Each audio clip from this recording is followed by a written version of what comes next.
بسم اللہ الرحمن الرحیم صلی اللہ علی محمد وعلی آل محمد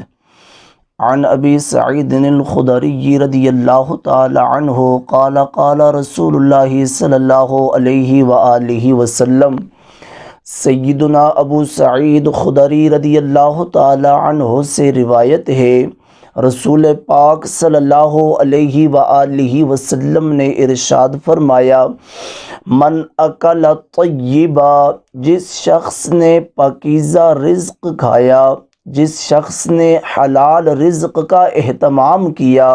اپنے بدن کو غذا، اپنے بدن کو تقویت حلال رزق سے دی،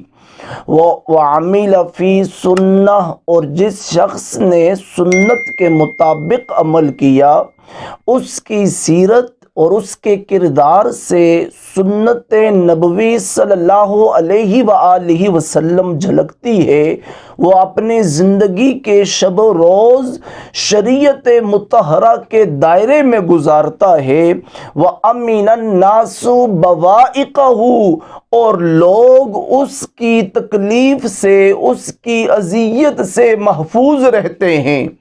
وہ پہلے دو کاموں کے ساتھ یہ تیسرا کام بھی کرتا ہے کہ مخلوق خدا کو اس سے کوئی تکلیف نہیں پہنچتی،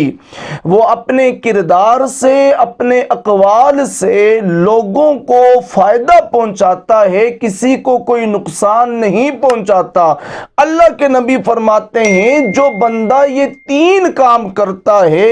داخل الجنہ، وہ بندہ جنت میں داخل ہو جاتا ہے۔ کام صرف یہ تین کرنے ہیں، اللہ کے نبی نے ان تین کاموں کے بدلے اپنے امتی کے ساتھ جنت کا وعدہ فرما لیا ہے۔ رب کریم ہمیں عمل کی توفیق عطا فرمائے۔ وما علی الا البلاغ المبین۔